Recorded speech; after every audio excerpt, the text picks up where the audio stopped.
Good morning, everybody. Thanks for taking the time to come and listen to this talk, especially on A-level results day, which is exactly where I'm going to be going immediately after this. Nice to meet everybody. Going to be spending a bit of time talking about what it means to be intelligent automation ready. But just quick introductions. I'm James. I'm the CEO and co-founder of Rainbird. I've been spending most of the last 15 years working in AI and automation. Prior to that, had a career working in cybersecurity and compliance. So let's really start by looking at some definitions. What is intelligent automation? It really often comes under the umbrella of artificial intelligence, which of course raises the ever-recurring question, what is AI? Well, AI, we know, describes a very broad range of technologies encompassing but not limited to machine learning, including all of its variants, deep learning neural networks, natural language processing, image recognition, and so on. The big problem that we have with this definition that you can see on screen of AI is what's known as the AI effect. You know, as soon as something works, no one calls it AI anymore because it doesn't really meet this definition. In fact, Marvin Minsky, back in the 1950s, he described this paradox that results from the fact that whenever an AI research project makes a useful discovery, that product usually quickly spins off to form a new scientific or commercial speciality with its own distinctive name. And I think intelligent automation is really an example of that. The trouble is this change leads outsiders to ask, well, why do we see so little progress in the central field of artificial intelligence? Well, we do. It's just once it works, we don't call it AI anymore. It sort of spins out. So what is intelligent automation? Well, lots of emerging definitions. This is actually IBM's definition. It encompasses the nuance of being able to automate complex processes that we previously considered to be intrinsically human. But we're not talking about just making predictions. We're talking about technologies that can apply judgment. And if we're going to apply judgment, issues of explainability and trust have to really be baked in. Robotic process automation, RPA, I think we could describe as a precursor to what is now growing into a much broader category. So, you know, and I think it's important when we think about this term intelligent automation that it's not just describing a category of technology, it's really the outcome that we are looking for. It's always important to be distinct and clear when we're talking about these technologies, and to separate. I find it helpful to separate analysis and automation, and this is because I think many businesses do end up conflating the two. You know, analysis is synonymous with big data and finding new insights in that data to drive strategic decision making. Automation is really, the headline is about efficiency. It's about how can we make recurrent decisions in a way that is high quality for less money. Now, both of these things are useful and important because chances are you want to, automate human decision work for efficiency, but you also want to raise standards. You want to see whether you can do a better job. But it's important to just separate those two. So why are so many businesses getting on board what I describe as this unstoppable train of intelligent automation? There are really three reasons, and these are the three things that every business cares about. Everybody wants to achieve greater efficiency. Everybody wants to improve outcomes, and all organizations are looking for new revenue streams, new digital products and services that can distinguish them from the competition. The reason why intelligent automation matters is it's rare that a technology comes along that can deliver on all three of these things, but intelligent automation is in that category, as is Rainbird. So let's just look at some statistics. A recent IBM survey found that 43% of organizations have accelerated their rollout of AI generally since the start of the COVID-19 pandemic. That means now about 3/4 of organizations are either exploring or deploying AI, and a massive 4/5 are already using automation software of one kind or another. Basically, everybody is trying to stay ahead of the competition. Everyone's looking for ways to become bigger, stronger, faster, smarter than you are. That's why so many organizations have turned to AI and intelligent automation specifically throughout the pandemic, and why so many will continue to grow this capability and use it as a basis for innovation. To many, adopting new technologies, particularly technologies like this, feels high risk. It can be disorienting and confusing, even before we start considering the ethical minefield that often comes with AI and automation. But organizations are under increased financial pressure. And we must remember we've just been through the biggest economic turmoil since World War II, if not the Great Depression. That's seen big changes in demand for services. It's seen a need to support a remote workforce where there's now less physical supervision. So, looking for ways of providing digital supervision. Customers are demanding services with less physical presence through multiple channels. There is a desperation to reduce costs, but also to maintain high quality services and invest our people in finding new revenues. And businesses have realized that there is a very significant risk to doing nothing. Unfortunately, it's also easy to spend money, get lost in the complexity, and ultimately burn cash for very little benefit. Now, there are an almost infinite number of use cases. We actually created a process that identifies fraud by replicating the best practice methods of the top fraud experts. We've created a COVID-19 intelligent risk assessment tool for hospitals that lets line managers know, without revealing confidential information, whether an employee should avoid certain parts of the hospital or be, to manage their own risk. Our technology has been used in automating processes in insurance, in tax, in banking. There is an infinite number of examples, but actually, rather helpfully, there are underlying those a very finite number of what we call blueprints. So, if you consider, whether I'm looking at fraud or I'm looking at clinical risk, a risk assessment is a blueprint. It's a particular kind of shape of project. And one of the keys to success when trying to build out these use cases is to recognize the blueprints that sit beneath them. And actually, we think there are only about 20 of these blueprints that we see, even though those same patterns will then come together in different combinations to deliver on a particular use case. I'll come back to some use cases in a little while. But let's tackle the central question. What does it actually mean to be intelligent automation ready? Well, like a lot of things, it's not binary. It's not that you're either ready or not ready. It's a bit of a spectrum. You're never not ready and you're never fully ready. Some may have very high motivation and a very clear idea of a project, but lots of cultural barriers in the way. Some of you are very experienced in automation, let's say industrialize the use of robotic process automation and have a budget, but not have a clear roadmap or an understanding of what this new category of technology can deliver. We've had organizations with no prior understanding or experience with intelligent automation come to us with a sudden urgent need for automation, such as that COVID risk assessment, which was delivered in less than 2 weeks. So there's a number of different things that we need to consider. And of course, I'm not going to sit here and say, well, intelligent automation is required by every organization, right now. It depends on what your organization is doing. I think it's important to recognize there's a lot more automation around in business than you may already kind of clock. You may not recognize it, but automation is being used, particularly in areas like marketing. Lots of marketing automation, software development relies on a good deal of automation. So, in most organizations, some automation is beneficial, and intelligent automation is transformational in this kind of organization. Organizations that operate in a competitive, transactional, and quite often regulated space where the quality and efficiency of the recurring decisions that people are making matters. That's really where intelligent automation stands out. Let's dive into that example I was talking about earlier that used a risk assessment blueprint. I mentioned this before, I think on a talk, perhaps the smallest example of a Rainbird project, but one that could quite well have saved lives.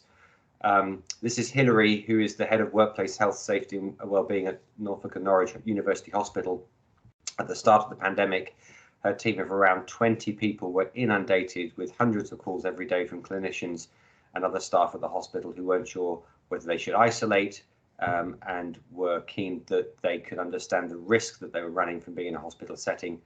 We worked with Dr. Robert Hardman, who's a consultant in occupational medicine, also happens to be the director of quality for the Faculty of Occupational Health, and a specialist who works in Hillary's team.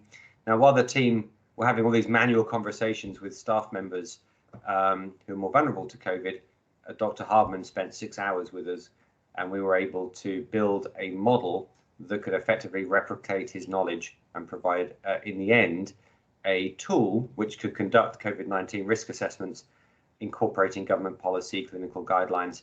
So instead of the occupational health team having to manually assess every employee, staff could complete an online chat with Rainbird tool, which would ask for all relevant information and confidentially make a risk judgment and send a redacted report to that person's manager so that they knew how to manage their risk, and a detailed report to the individual, which was also then sent to go on their medical file.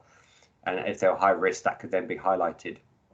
And this meant Hillary's team could complete, super accurate COVID-19 risk assessments and almost do the hospital in a whole afternoon with very little administrative burden, and then allow the people to be focused on those cases that needed human attention. And as I've mentioned before, it took 8 days for the project to go from literally just being an idea to being live, of which the majority was spent getting it through a clinical approval process. And this is what that Rainbird model looked like. It actually, as I said, just took a few hours with that single expert. It looks a lot like a mind map. We call it a knowledge map, and contains all of the logic that, when combined with data, when we query it, can be used to assess anyone's risk. And as I mentioned, people interacted with it through a simple website, which is automatically generated, consults with you about your personal circumstances. Nobody's scripted these questions. Of course, we've taught the model what's important and how to ask nicely, but no one's built a decision tree here.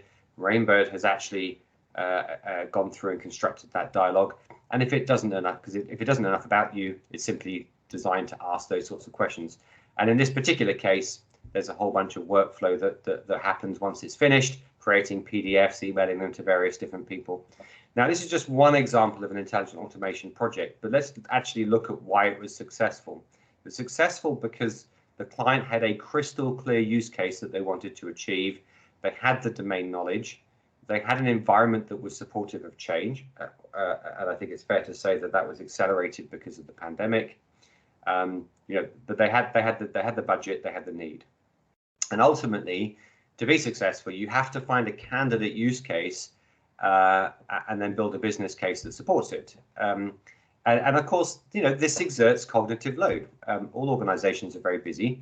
It's very easy to sort of say, well, you just need imagination. This technology can do anything you can imagine, but we all have full-time jobs, and frankly, not all of us have imagination every day when we're very busy.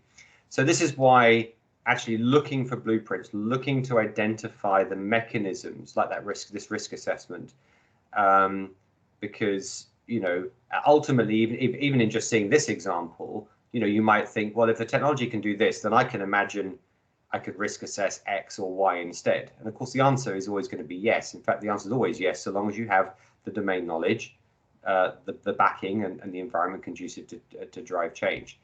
So the story shows how you can build a successful intelligent automation project, even if, frankly, you're not ready for it. Now, of course, on the flip side, you can be extremely ready and very large and mature in this world, in this area, and still not be successful. So let's look at an example here. We did an intelligent automation project many years ago that didn't scale. Instead, it actually held a mirror up to some cultural problems in that organization. This is actually with a bank. Banks are very large organizations, and changing things in a bank is difficult. But the CEO of this bank, which will obviously remain nameless, had decided that the single most important thing they needed to do was to reduce the complaints rate. There are 100 different banking systems across Europe that manage recurring payments, direct debits and standing orders, and there's lots of technical legacy in there.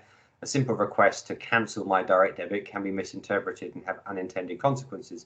And this is actually the result of a huge amount of friction within banking. This bank had a contact center which was pretty good at solving problems when customers called in. And that's because they had built up a pool of tribal knowledge and understood how to solve the challenges presented by these legacy systems. But the branch staff, who didn't see these cases quite so often, struggled to solve these problems as quickly. So we built a model by taking some of the contact center experts, and we built a model that could answer actually around 260 different trajectories of questions. So this wasn't just a tool that solved one thing. This was a tool that would field all sorts of questions around this area. It was built in about 6 weeks, and it was hugely powerful. In fact, the contact center people thought it was brilliant, whilst recognizing, of course, that it was the branch staff that needed it. So then the question came down to rolling out the tool, and rolling out anything on a scale, requires clear communication, and that in this case was a task that was underestimated, and it didn't scale as a result, despite everyone thinking the tool was brilliant. One of many examples of a successful kind of proof of concept that doesn't scale. Didn't scale because there wasn't ultimately the broader cultural buy-in to drive that change, and they weren't successful in taking their staff on the journey with them, which was a part of the process we were unable to extend ourselves to. I actually asked the team to find me a picture of Obi-Wan Kenobi with a lightsaber to talk about the importance of finding a guide, but this is what they gave me. What would I say to somebody who decided they wanted to start a new intelligent automation project tomorrow? Ultimately, when you're in this area, you need to find a guide or guides who actually have the empathy, to having done this before, and the authority and the plan to call you to action, and ensure actually that you have a successful first project without losing your shirt if you're new to this area. And actually, we take a slightly deeper dive into the the ingredients for success, if you like. You need a way of recognizing where your business is and how to get on your journey. These are the 7 things I think any organization can do in the early phases of their intelligent automation journey that will prove valuable. Number 1, ensure that you have a digital strategy, or the organization has a strategy that clarifies the organization's ambition. Digital strategies are being replaced with sort of almost algorithmic strategies as organizations are trying to move to a more algorithmic way of working. As a minimum, you need senior buy-in. You need an automation champion. Many organizations, as they get bigger, end up building an automation center of excellence or multiple centers of excellence, as well as clearly a problem owner with a critical need for change. These technologies look transformational because they are, and as soon as you see Rainbird, for example, you'll find dozens of business cases. You have to narrow down. Having 100 business cases, potential use cases, isn't helpful. You have to narrow down and find a business case that has a clear return on investment that justifies getting going. You need a painful problem that the technology can solve. Our advice is always to improve the organization before you try and change the business. There's plenty of examples where Rainbird has been used to generate entirely new products and services, and that's great. But typically, success comes first by finding a project where you can make incremental changes to the business. That means starting small, because when the first project is successful, I guarantee it will scale, because actually you would have created this new capability to transform. These technologies, Rainbird amongst them, are horizontal. They are a toolkit, and when you use it to build one project, you suddenly realize you have adopted a pattern, a blueprint, but also some skills to be able to then go and change other things. But fundamentally, you have to be very clear on what you're trying to achieve, and of course, take the rest of the business with you on that journey. And actually, reflecting on it, think about that banking example. If we think about these 70 things would have been better. Well, yes, probably. They had a very clear ambition, but they hadn't really communicated it, which means that they had buy-in, but not buy-in from everybody. They didn't have the right team. They had a narrow business case, of course, but they weren't clear enough on who the ultimate beneficiary was. They started small with a stage rollout with pilot branches, and that worked okay. Because they worked very hard on making those branches work, when they tried to scale that, the project fizzled. Let's look at a successful project. Big accounting firms have created a tool that evaluates, in fact, many big accounting firms have created tools powered by Rainbird that evaluates and designs R&D tax claims, research and development tax claims. I'm just thinking about one of those in particular that's been particularly successful with that. They had a very, very clear ambition. They had the right team with the right leader. They had buy-in from senior management. They've done a lot of work on positive messaging around automation generally. It helps actually that there's a shortage of accountants in the world. So there's a very positive attitude towards automation because everybody's trying to make everybody more efficient. There's an existing process that they were trying to improve rather than creating something new, although ultimately it's become a product. They started small and they were very, very clear about what it was that they were trying to achieve. So ultimately that project was successful and it's now scaled into a product and is generating revenue for them.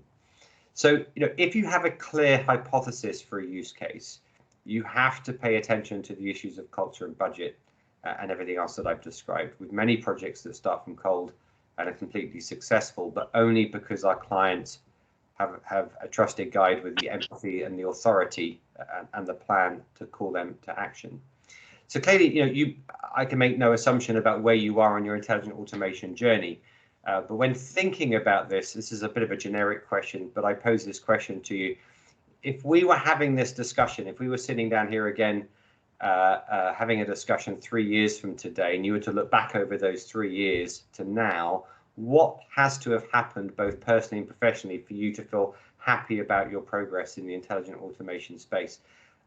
If you're interested, let me know, email me and let me know your answer, or share your thoughts. I'm always very keen, as are my team, to jump on and talk about this category and some of the things that you can transform. So, feel free to email me directly for a chat, particularly if you feel ready to take a first step. So I'm going to pause there because I know we're going to, I think, hopefully have some time for some questions.